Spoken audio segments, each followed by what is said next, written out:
안녕하세요. 유넷 논문을 발표할 23학번 오서영입니다.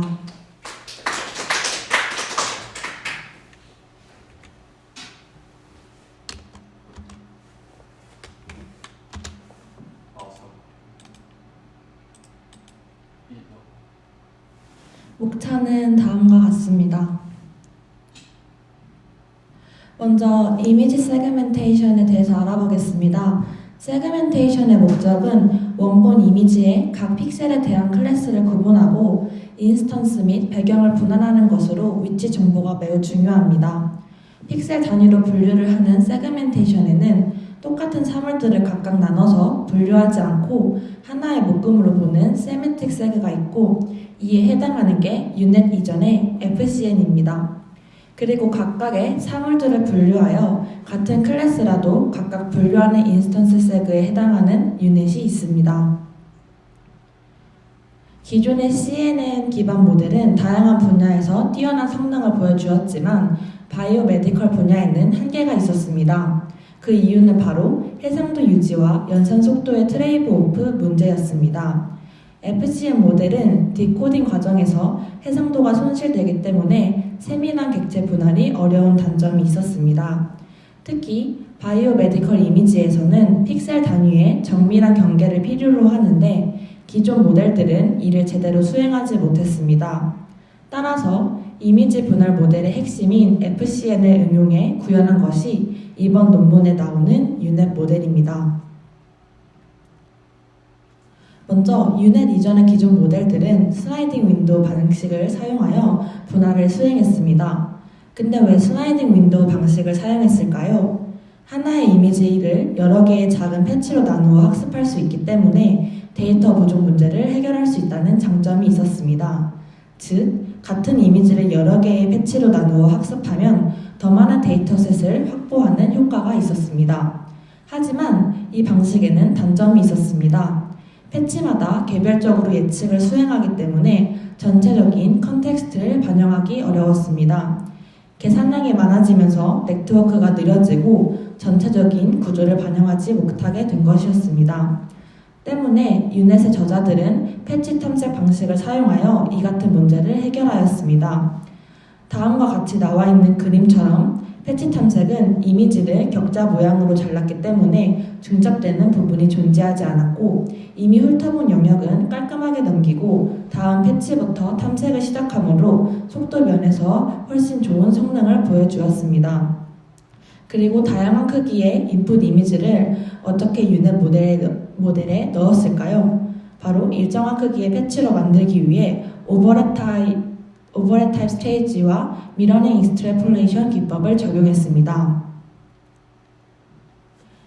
FCN 구조의 특성상 입력 이미지의 크기에 제약이 없는데, 따라서 유넷 연구팀은 크기가 큰 이미지의 경우 이미지 전체를 사용하는 대신 오버랩 타입 전략을 사용했습니다.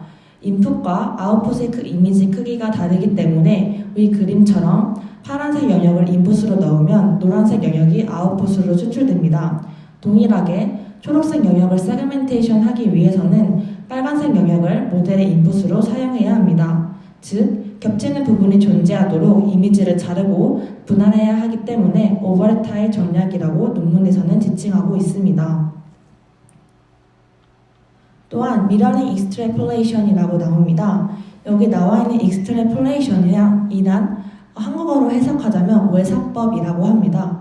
외사법이란 이전의 경험에 비추어 보다 과학적인 맥락에서는 이전의 실험으로부터 얻은 데이터들에 비추어 아직 경험하거나 실험하지 못한 경우를 예측해보는 기법이라고 합니다.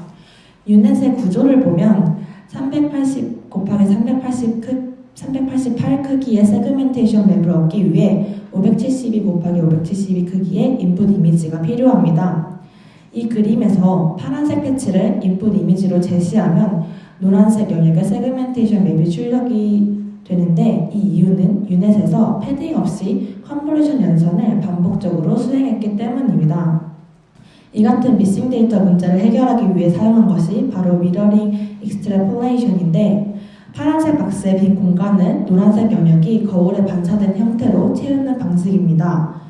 바이오 메디컬 분야에서는 세포가 주로 등장하고 세포는 상하 좌우 대칭 구도를 이루는 경우가 많기 때문에 미러링 전략을 사용한 것입니다. 세그멘테이션은 픽셀별로 클래스 라벨링을 해주어야 해서 학습 데이터가 매우 적은 편입니다. 또한 이 ISBI에서 제공한 데이터는 겨우 30개였습니다.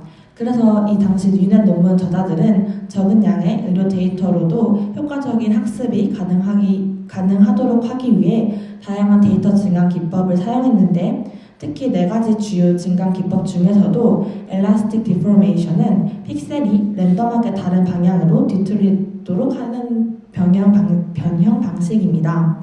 아래의 그림을 보면 엘라스틱 디포메이션을 해도 현실 세계에 있을 법하게 변형되는 것을 확인할 수가 있었습니다. 다음은 유넷의 구조에 대해서 보도록 하겠습니다. 유넷은 U자 모양의 Fully Convolutional Network입니다. 이름 그대로 U자 형태의 네트워크 구조를 가지고 있는데요. 유넷은 이미지의 컨텍스트 정보를 얻는 Contracting Fast와 정확한 위치 정보를 복원하는 Expanding Fast로 구성됩니다. 수축과 팽창의 구조를 이루고 있습니다. 또한 더 높은 해상도의 세그멘테이션 결과를 얻기 위해 여러 단계의 업샘플링 과정을 거칩니다. 이 과정은 기존 FCN에서 사용된 Cursive Web Dense Prediction으로 변환하는 구조와 유사하다고 합니다. 먼저 Contracting Fast입니다. Contracting Fast는 기본적인 컨볼루션 네트워크 구조로 되어 있습니다. 3곱하기3 필터를 사용해서 패딩 없이 컨볼루션을 계산하고 렐루를 걸어주는 과정을 2번 반복하고 2곱하기2 사이즈와 스트라이트2의 맥스플링을 적용해서 다운샘플링을 진행합니다. 이렇게 한 세트의 다운샘플링을 진행할 때마다 채널의 수는 2배씩 증가하게 됩니다. 이렇게 이미지의 사이즈가 줄어드는 과정에서 이미지의 특징이 추출되고 채널이 늘어나는 과정에서 이미지의 다양한 특징을 확보하게 됩니다. 오른쪽에 있는 Expanding Pass는 어디에 있는지를 복원하는 역할을 하게 되는데 2곱하기2 필터 사이즈의 업 컨볼루션을 통해 특징 맵의 사이즈를 키우는 업샘플링을 수행하게 됩니다. 하지만 이 과정에서는 반대로 채널의 수는 다시 절반으로 점차 줄어들게 된다는 것이 특징입니다. 이후에는 Contracting Pass에서 해당 단계의 크롭된 특징 맵과 연결을 진행합니다. Contracting Pass의 이 크기가 카피 앤 크롭으로 익스트랙팅 패스에 컨캣이 되어가지고 결국에는 56 곱하기 56 곱하기 1024의 크기가 되는데 이제 64와 56의 사이즈가 맞지 않기 때문에 64를 56으로 다시 크롭해줘야 했을 것이고 이후 이제 필터에 512장인 것이 서로 컨캣이 되어 이어 붙여가지고 총 1024장이 돼버린 것입니다.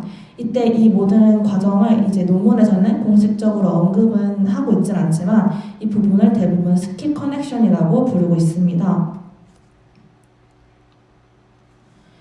이 세멘틱 세그멘테이션은 픽셀별로 클래스 라벨링을 해줘야 해서 학습 데이터가 적은 편이라고 이제 언급을 했었습니다.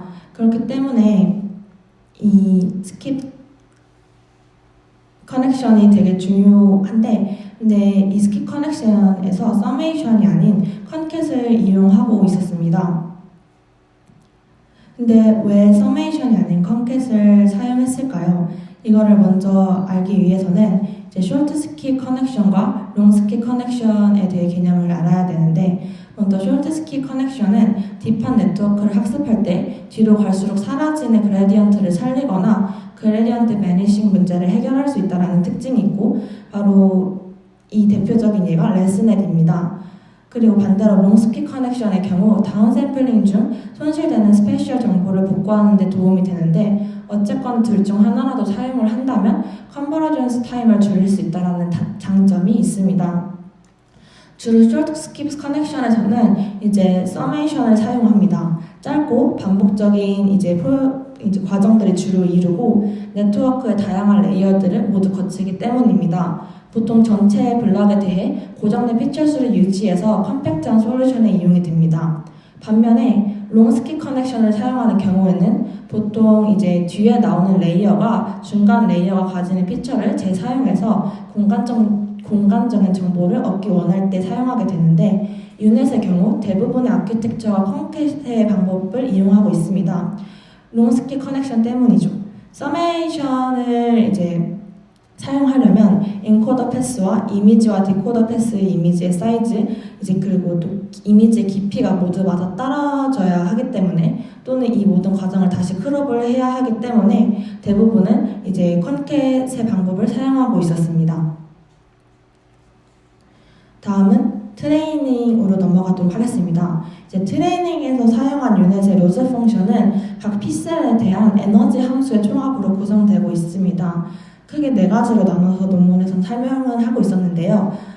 처음부터 보자면 이제 먼저 각 픽셀의 예측값에 소프트맥스 함수 P를 적용해서 예측값을 확률값으로 변환해 줍니다. 여기서 이제 특정 클래스 레이블을 이제 의미를 하게 되고, 이제 특정 클래스에 대한 로그 확률을 계산해 줍니다. 예측 확률은 결국 0과 1의 사이 값을 가지게 되기 때문에 예측 확률이 1에 가까워질수록 로그 값은 0에 가까워지게 됩니다. 이제 그 다음으로는 이제 각 픽셀의 실제 클래스 레이블과 예측된 확률 값을 비교해서 손실값을 계산하게 됩니다. 이를 위해 교차 엔트로피 손실을 사용하게 되는데, 이제 교차 엔트로피 손실 함수, 즉 에너지 함수를 사용하게 됩니다. 이제 크로스 엔트로피에서 픽셀 고유의 이제 웨이트를 곱함으로써 픽셀의 로스 값을 계산하는 것을 확인할 수가 있었습니다. 그래서 결국에는 경계선 라인에 더 강한 학습을 시키기 위해서 가우시안 분포를 가정하게 되고, 경계선 근처에 픽셀에 더 높은 가중치를 부여해서 학습이 집중되도록 트레이닝을 진행하고 있었습니다. 이제 익스퍼리먼트로 넘어가게 된다면, 이제 모델의 성능을 평가하기 위해서 EM 세그멘테이션 챌린지의 데이터셋을 활용하였습니다. 유넷이 1위를 기록을 했고요. 여기서 나오는 이제 월핑 에러라는 개념이 나오는데, 월핑 에러는 객체 분할 및 병합이 잘 되었는지 세그멘테이션과 관련된 평가를 측정하는 지표입니다. 때문에 월핑 에러를 기준으로 EM 세그멘테이션 데이터에서 유넷 모델이 가장 좋은 성능을 보이고 있었고요. 다음으로는 세포 분류 대회인 ISBI 그 데이터를 30개 준 그 대회에서 이제 또 유넷이 챌린지에서 1위를 했다고 합니다. 여기서는 평가 지표로 IOU가 사용이 되는데, IOU는 이제 intersection over union으로 이제 ground truth에 해당하는 바운딩 박스와 prediction에 해당하는 바운딩 박스에 대한 교차 영역이 얼마나 겹치는가를 계산해서 값을 구하고 있었습니다. 이때 겹치는 영역이 넓을수록 IOU 값이 커지고 이제 잘 예측한 것으로 평가할 수 있습니다. 이 챌린지에서 이제 표를 보게 되면 이제 왼쪽과 오른쪽 pH로 시작하는 것과 DI로 시작하는 게 2개가 있는데, 이제 pH 데이터 쉽게 말해서 말하면 얘는 이제 위상차 현미경으로 기록한 35개의 이미지를 트레이닝 데이터로 제공하고 있다고 합니다. 또한 DIC 데이터는 이제 헬라라는 세포를 현미경을 통해 기록하고 20개의 이미지를 트레이닝 데이터로 제공한다고 합니다. 때문에 유넷 모델은 이 pH 데이터에서 92% IOU 스코어를 획득했고, 이제 2등 모델이 획득한 83%와 많은 격차를 보여주고 있었습니다. 그래서 결론을 정의하자면, 넓은 범위의 이미지 픽셀로부터 이미지 정보를 수출하고 이미지 정보를 기반으로 각 픽셀마다 객체를 분류하는 U자 모양의 아키텍처를 제시하고 있었습니다.